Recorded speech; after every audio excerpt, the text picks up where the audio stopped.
Assalamualaikum warahmatullahi wabarakatuh. Salam sejahtera, salam sehati sejiwa dan salam anak yang baik lagi cerdik.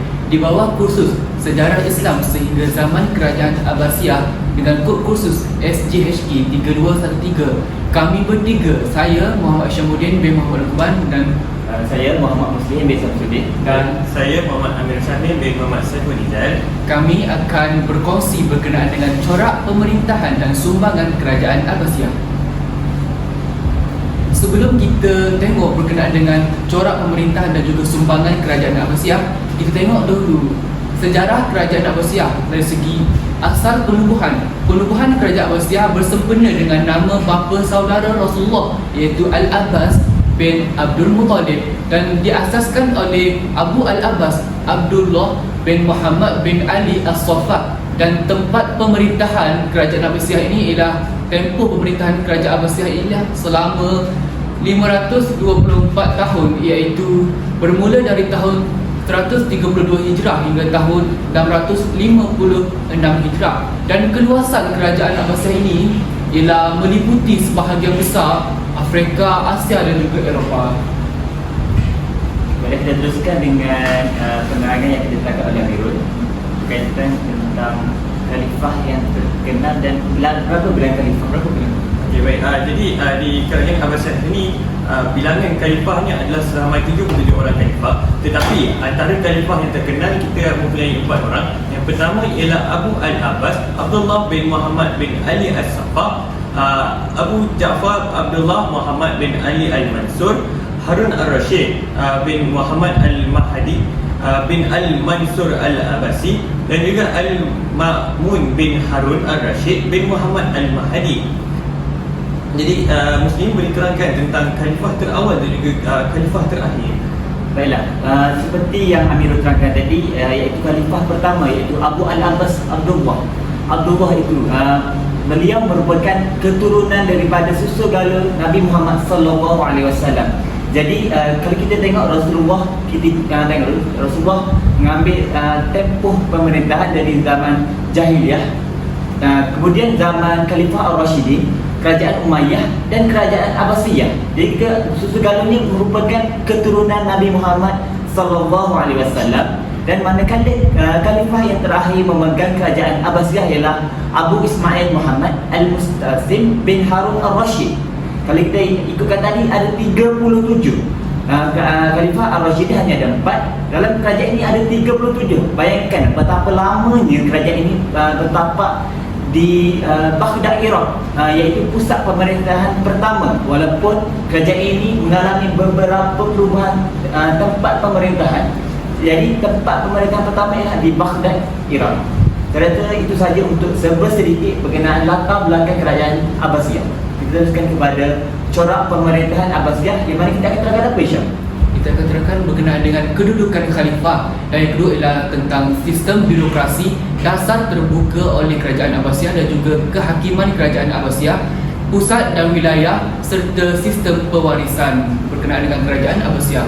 Pertama sekali kita teruskan dengan Amirul berkenaan dengan kedudukan khalifah. Baiklah, jadi saya akan ceritakan tentang kedudukan khalifah ketika zaman Kerajaan Abbasiyah. Sebelum kita menceritakan tentang kedudukan khalifah, kita ingin mengetahui dulu apakah itu khalifah. Jadi secara umumnya, secara kita tahu khalifah ni bermaksud pengganti ataupun wakil. Dalam konteks sejarah Islam, khalifah merujuk kepada kepimpinan politik yang dianggap sebagai penyambung Nabi Muhammad sallallahu alaihi wasallam. Khalifah ni bertanggungjawab untuk memimpin dan mengatur urusan umat Islam serta menjaga kesatuan umat dalam memperjuangkan kepentingan mereka. Dan kita tahu khalifah ini dianggap sebagai pemimpin yang memberikan petunjuk dan arah dalam hal-hal agama. Jadi kita ringkaskannya, ketika zaman Abbasiyah ini, khalifah ini merupakan kuasa tertinggi di dalam struktur Kerajaan Abbasiyah, di mana khalifah ini berkedudukan autokratik dan semua pemerintahan berpunca daripada dia. Maksud autokratik betul maksudnya? Ini berkuasa. Jadi Jadi kita lihat autokratik ini merujuk kepada sistem atau gaya pemerintahan di mana kekuasaan tertinggi terpusat dalam tangan seorang individu atau sekelompok kecil individu. Bermaksud dekat sini khalifah lah yang memegang kuasa sepenuhnya dekat situ, betul?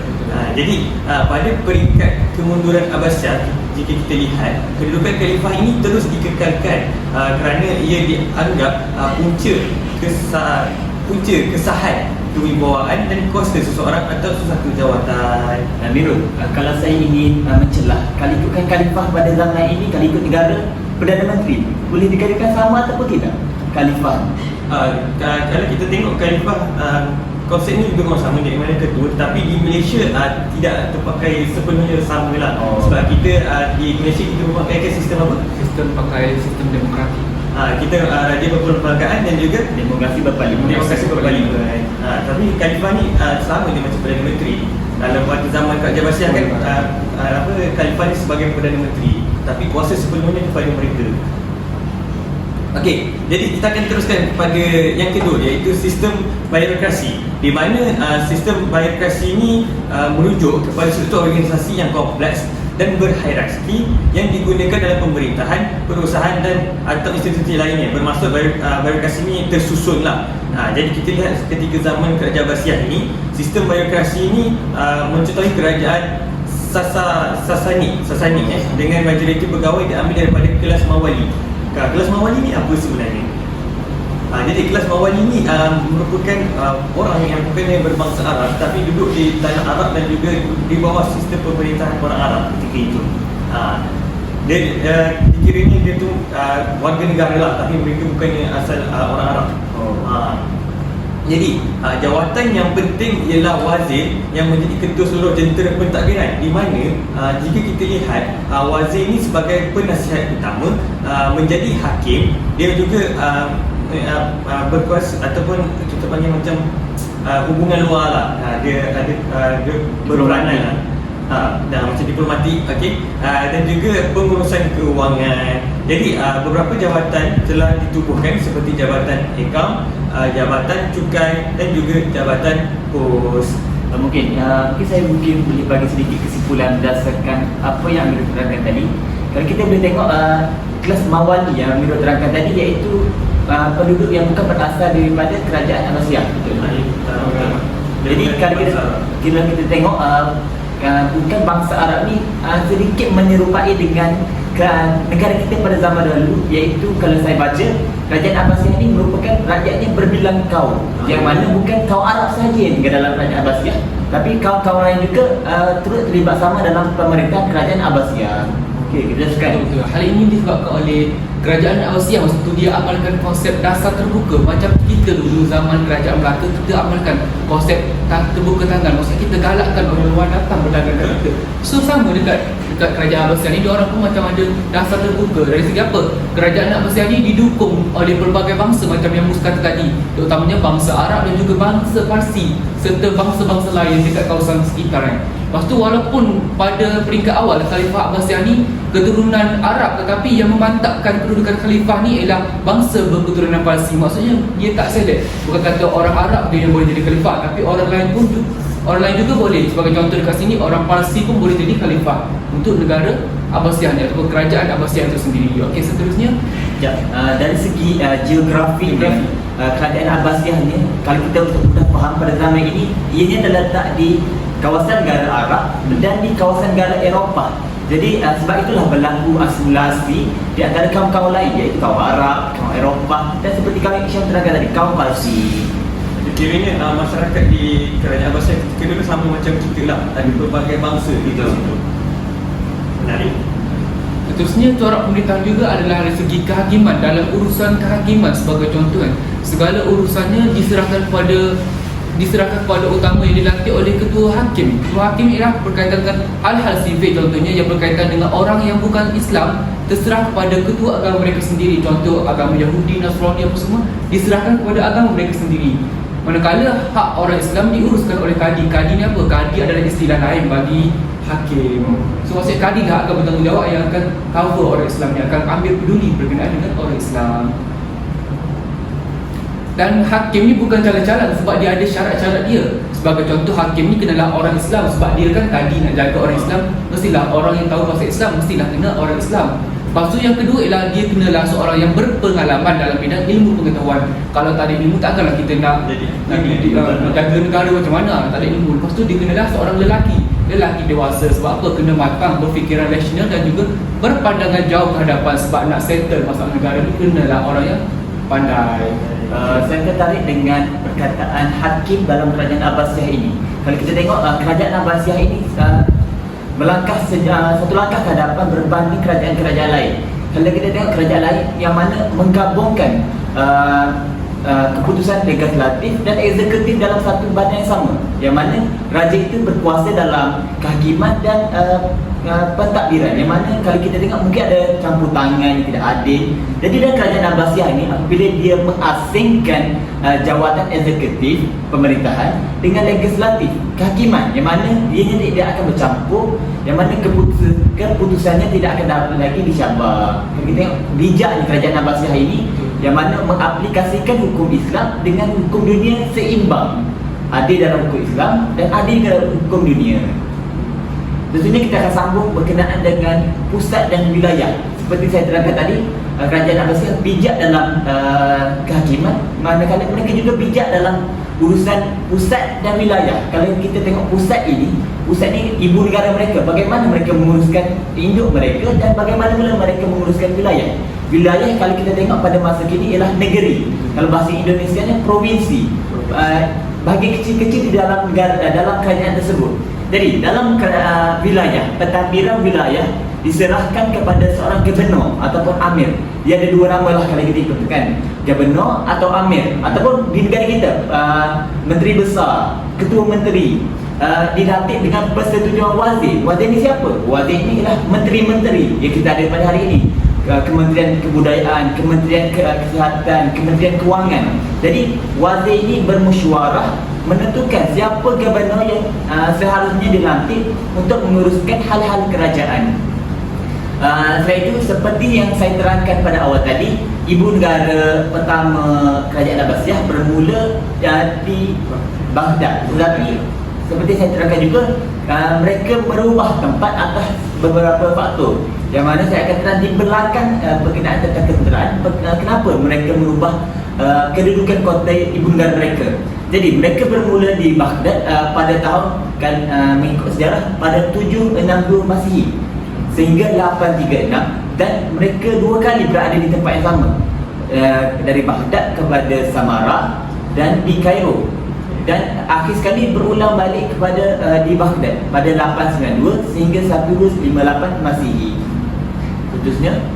Jadi berkenaan tentang pemimpin, saya juga tekankan pada awal tadi, keturunan pemimpin itu diambil daripada bapa saudara Rasulullah, iaitu Abu Al-Abbas tadi, yang mana merupakan keturunan dari sebelah bapa saudara Nabi Muhammad sallallahu alaihi wasallam, dan Muhammad ibni Ali, cicit kepada Saidina Abbas, meneruskan perjuangan untuk mengembalikan kuasa pemerintahan dengan menentang kerajaan Umayyah. Sedikit fakta sejarah begini, kerajaan Umayyah dan Abbasiyah ini tidak seteru. Jadi kerajaan Abbasiyah ini cuba untuk mengambil alih kerajaan Umayyah. Ini ada dua kerajaan besar Islam yang mana mereka berusaha untuk bersaing, untuk menguasai tanah jajahan. Jadi kalau kita ikutkan, kerajaan Umayyah berjaya menguasai keseluruhan dan mengalahkan kerajaan Abbasiyah. Kerana mereka mengatakan mereka lebih layak, kerana mereka merupakan salah silah keturunan yang lebih hampir dengan Rasulullah berbanding salah silah keturunan kerajaan Umayyah. Jadi seperti secara keseluruhan susunan pemerintahan yang berada di dalam kerajaan Abbasiyah, ianya bermula dengan khalifah. Kalau saya boleh simpulkan sebagai Perdana Menteri lah, berada di paling atas, dibantu oleh wazir-wazir. Wazir itu apa? Menteri-menteri, Menteri Kewangan, Perundangan, Keselamatan. Yang mana di bawah wazir-wazir itu ditempatkan pula ialah kadi dan hakim yang diterangkan oleh Syam tadi, yang mana ditugaskan mengikut perundangan Islam di wilayah dan pusat berkaitan dengan perundangan kerajaan Abbasiyah. Yang mana wazir dan gubernur dan amir ditugaskan pula untuk mengutip cukai. Kalau kerajaan Melaka sebagai Syah Bandar lah, untuk mengetik cukai dari wilayah-wilayah yang dikuasai.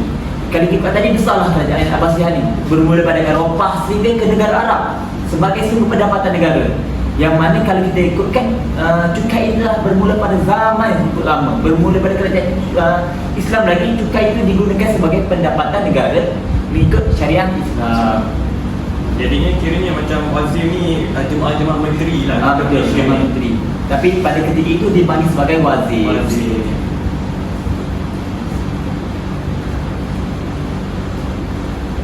Jadi sistem pewarisan ataupun pemilihan pemimpin yang mana kita tekankan tadi ini besar. Kita sistem demokrasi melalui pilihan raya. Jadi kerajaan Abbasiyah ini ia sedikit berbeza kerana ia merupakan campuran daripada sistem turun-temurun berdasarkan undang-undang Islam dan realiti politik semasa. Yang mana kalau ada kudeta iaitu rampasan kuasa, peperangan, mungkin ada sedikit perbezaan cara pemilihan pemimpin. Sebagai contoh, tengah perang, bagaimana kita nak buat pemilihan raya, betul kan? Jadi mungkin ada cara lain yang saya akan terangkan. Jadi walaupun terdapat pelbagai proses ataupun praktik yang diamalkan semasa pemilihan pemimpin, ada tiga yang utama lah. Yang pertama adalah warisan, monarki dan persetujuan. Yang mana kalau kita tengok warisan dan monarki ini kita boleh gabungkan dalam satu kaedah yang mana mereka dipilih daripada keturunan Rasulullah. Yang mana kerajaan Abbasiyah ini amat menekankan berkenaan dengan keturunan Rasulullah sallallahu alaihi wasallam dalam pemilihan pemimpin daripada keturunan Nabi Muhammad lah. Kerajaan Abbasiyah ini bermula daripada keturunan Abbas, iaitu Abbas bin Abdul Muttalib, yang mana merupakan khalifah pertama.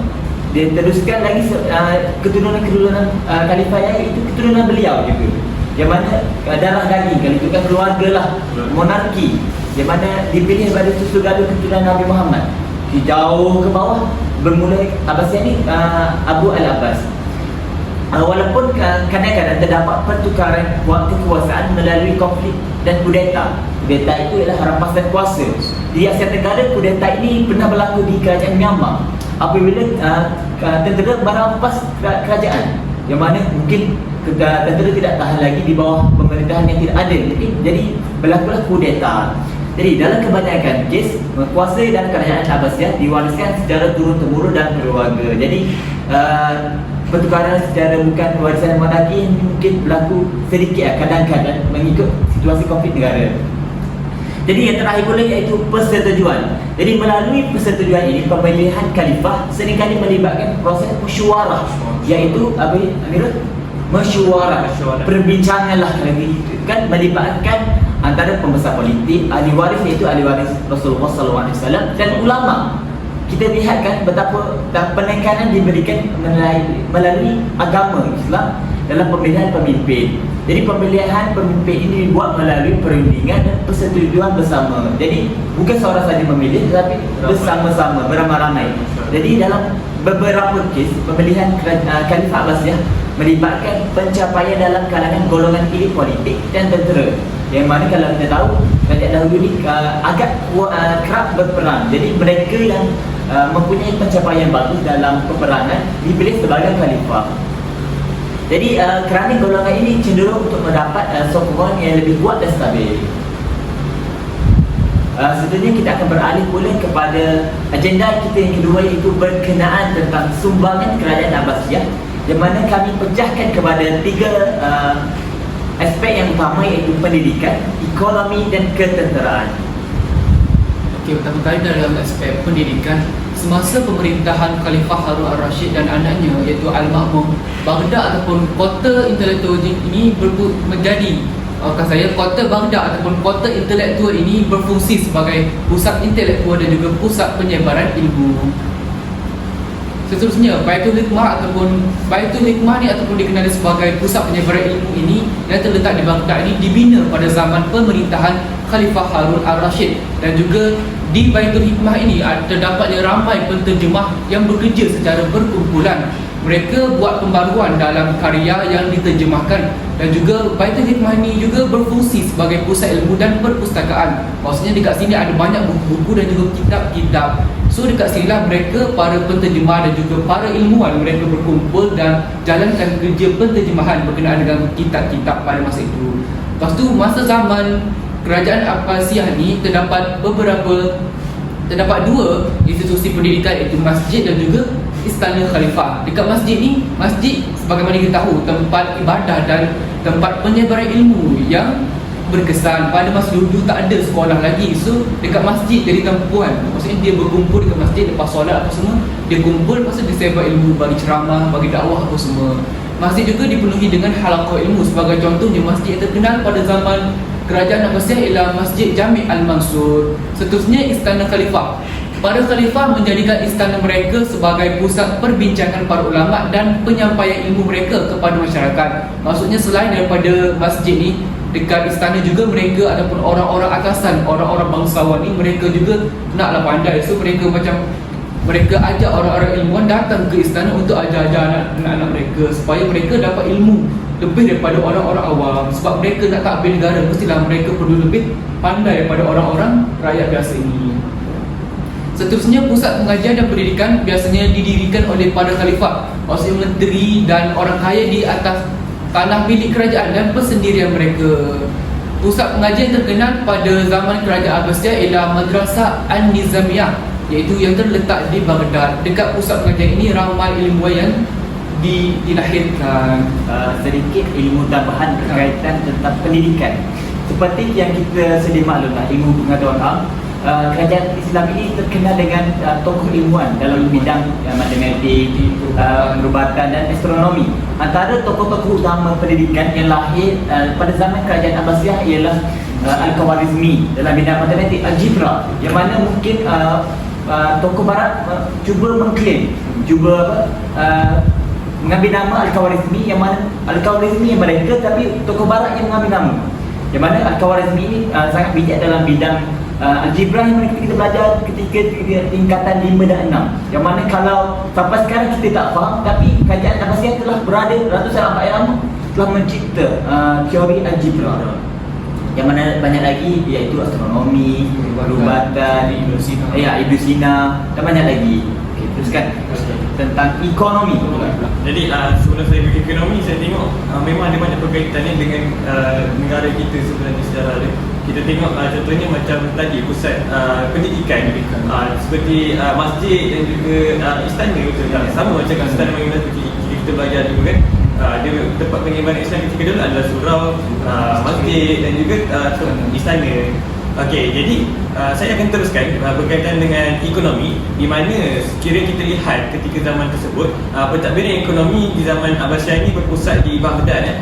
Dia ada sebab dia kenapa dekat situ. Antaranya adalah disebabkan kedudukan yang strategik, di mana menjadi laluan pedagang timur dan barat. Yang kedua, yang terdapat sebuah pasar yang dikenali sebagai Suk Baghdad. Suk Baghdad yang menjadi tumpuan para pedagang Parsi, dan juga terdapat ladang-ladang pertanian dan ternakan, serta sebuah pasar yang dikenali sebagai Suk Mirul, kalau yang Mirul sebutkan tadi Baghdad, kalau ikutkan Baghdad pada zaman ini terletak di negara Iraq, betul kan? Betul. Jadi kalau kita ikutkan Baghdad ini, Iraq ini bukan sahaja menjadi tumpuan pada zaman Kerajaan Abbasiyah, tapi sehingga ke hari ini Barat, Amerika Syarikat, negara-negara blok pemimpin Barat ini berusaha untuk menguasai negara Iraq. Seperti kita berlaku di konflik di Iraq, perangan, campur tangan Kawasan Barat. Mereka cuba untuk mengambil kekayaan yang terdapat di negara Iraq, yang mana bukan saja pada zaman tersebut, tetapi sehingga kepada masa kini menunjukkan betapa kekayaan yang ada di bumi Iraq. Betul, saya setuju dengan itu. Jadi kita nak tengok jugalah apa sebenarnya aktiviti ekonomi mereka dekat sana, betul tak? Jadi kita ada 3 aktiviti ekonomi utama yang kita boleh bincangkan pada hari ini. Yang pertama ialah pertanian, yang kedua adalah perdagangan, dan juga adalah industri, yang untuk yang ketiga, di mana pertanian ini menjadi sektor utama ekonomi di sana. Walaupun kita tahu kan daerah Baghdad ni merupakan gurun yang luas di timur tengah, membatasi pertanian, tetapi terdapat kemajuan dalam pertanian yang membantu meningkatkan pengeluaran seperti saliran dan sebagainya. Yang kedua adalah perdagangan, di mana jaringan perdagangan yang luas menghubungkan dunia Islam dengan Asia, Afrika dan juga Eropah. Dan kebijaksanaan khalifah dan kemajuan dalam ilmu laut menghubungkan perdagangan antara kota-kota penting seperti Baghdad, Kairo, Cordoba dan juga Damaskus. Okey, dan barang-barang yang didagangkan seperti aparatur sutera, barang kaca, logam berharga yang diperdagangkan secara meluas di sana. Dan yang ketiga adalah industri. Pelbagai industri sebenarnya yang berkembang pesat di sana, seperti industri kertas yang berkembang di sepanjang Sungai Nil, sementara tekstil, seramik dan juga logam dihasilkan di berbagai wilayah. Jadi pusat-pusat industri seperti Kufah, Basrah dan Fustat kini dikenal sebagai Kairo lah, menjadi pusat kegiatan ekonomi. Sebab macam tadi Muslim cakap kerajaan Abbasiyah ni luaskan kawasan dia. Jadi Mengenai Eropah dan Arab. mengenai Eropah. Jadi banyak kegiatan ekonomi yang dijalankan. Sebenarnya pada itu juga terdapat juga sistem Baitul Mal. Kita pernah belajar kan sistem Baitul Mal ni apa? Jadi Baitul Mal ni merupakan institusi kewangan negara yang terbesar yang diketahui oleh sahib Baitul Mal, di mana ia merupakan pengurus perbendaharaan negara. Jadi Baitul Mal ni berfungsi untuk menguruskan pendapatan dan perbelanjaan negara yang dilakukan oleh Dewan Al-Kharaj, mana iaitu jabatan hasil lah, jabatan hasil, dan juga Dewan Al-Nafaqah, iaitu jabatan keuangan. Jadi segala aktiviti kedua-dua jabatan ini dilaporkan kepada Baitul Mal. Jadi akaun Baitul Mal pula, kalau kita nak tahu, dia ini dikawal oleh Dewan Al-Usul, Jabatan Dalam Negeri, bersama Dewan Al-Azimah, Jabatan Audit Negara. Jadi ketika itu pun dah banyaklah jabatan-jabatan yang diwujudkan ketika itu untuk kelancaran ekonomi ketika itu. Jadi kita beralih kepada aspek yang terakhir berkenaan dengan sumbangan kerajaan Abbasiyah. Jadi sedikit perkaitan yang mana kita tekankan daripada tadi, iaitu kerajaan Abbasiyah ini mempunyai mempunyai banyak persamaan di antara kerajaan Abbasiyah dengan kerajaan Melayu Melaka. Mungkin kita boleh tekankan di sini kenapa, iaitu kerana kerajaan Abbasiyah bertunjangkan dengan agama Islam, yang mana ia turut sama dengan kerajaan Melaka yang bertunjangkan agama Islam yang dibawa oleh golongan Arab, yang mana iaitu teori yang utama lah dalam kedatangan Islam di tanah Melayu. Jadi berkenaan dengan ketenteraan juga mempunyai juga mempunyai persamaan, yang mana saya akan terangkan semasa pemerintahan Al-Ma'mun, yang kalau kita sebut Al-Abbas tadi, Al-Ma'mun, iaitu nama sebenarnya nama gelaran, yang mana seperti zaman Nabi SAW dari gelar sebagai Al-Amin. Seperti juga zaman kerajaan Abbasiyah, gelaran juga dibawa, iaitu kalau pada masa kini ialah pangkat lah kalau kita tengok. Jadi pada pemerintahan Khalifah yang ketujuh Al-Ma'mun, daripada tahun 813 sehingga 833, beliau telah membentuk satu pasukan tentera yang setia, yang hanya setia kepada khalifahnya. Jadi sebagai bahasa mudahnya, iaitu tentera kerajaan lah, yang mana pada sebelum itu tiada tentera kerajaan, yang mana siapa nak berjuang, dia berjuang lah. Tetapi pada zaman Khalifah ketujuh ini, satu tentera yang setia, tentera kerajaan ditubuhkan, yang terdiri daripada orang bukan Arab, golongan kelas Maula. Jadi Maula, yang mana bukan orang Arab saja yang menyertai, tetapi golongan bukan Arab juga menyertai sebagai warga negara lah, untuk berjuang mempertahankan kerajaan Abbasiyah dan juga mempertahankan agama Islam. Kerajaan ini berjaya menghalang empayar Islam daripada terus diancam, yang mana kita tahu kerajaan Islam Abbasiyah ini terlibat dengan perang utama bukan perang utama lah, antara perang yang popular dalam Islam, iaitu perang salib, yang mana apabila tokoh Indonesia, kalau kita ingat nama tokoh Salahuddin Al-Ayyub, mengalahkan tentera salib dan mengangkat martabat Islam pada ketika itu, yang mana kita tengok tentera ini berjuang dengan iman, dengan Islam di dada, mati syahid untuk mempertahankan Islam. Bukan sahaja negara, tetapi mempertahankan Islam. Jihad mereka sangat besar, bukan negara, tapi negara, bangsa dan agama sekali. Seterusnya, kesan daripada penubuhan tentera itu membawa kepada peluang gaji dan imbuhan yang lumayan kepada tentera, yang mana saya sebutkan tadi, tentera kerajaan. Sudah pasti ia mempunyai jawatan, gaji dan sebagainya. Jadi ia juga membuka keanggotaan kepada orang bukan Arab. Jadi kesannya di sini ialah membuka kepada semangat patriotisme. Ianya bukan bermula di negara kita sahaja, tetapi di mana-mana kerajaan sahaja. Apabila kita tengok, apabila dia berjuang mempertahankan negara, sudah tentu timbulnya perasaan patriotisme untuk mempertahankan negara. Jadi dalam kerajaan Abbasiyah ini juga tidak terlepas dalam penciptaan, penggunaan peralatan peperangan yang canggih dan moden seperti dababah, menjanik dan barut. Dababah ni apa? Kalau kita tengok dalam permainan game yang mana ada batu yang dibaling ke atas, iaitu dicipta pada zaman kerajaan Abbasiyah. Yang mana yang tadi menjanik dan barut, iaitu lebih kurang sebagai meriam kecil yang besar, yang mana digunakan oleh tentera Islam untuk memperdahkan negara. Jadi seterusnya setelah kita mendalami, memahami berkaitan dengan sumbangan dan corak pemerintahan, antara terdapat 3 lah yang kami dapat simpulkan berkenaan apa yang kami terangkan panjang lebar, padat dengan huraian, contoh dengan tegasan yang cukup jelas kepada penonton dan diri kami sendiri.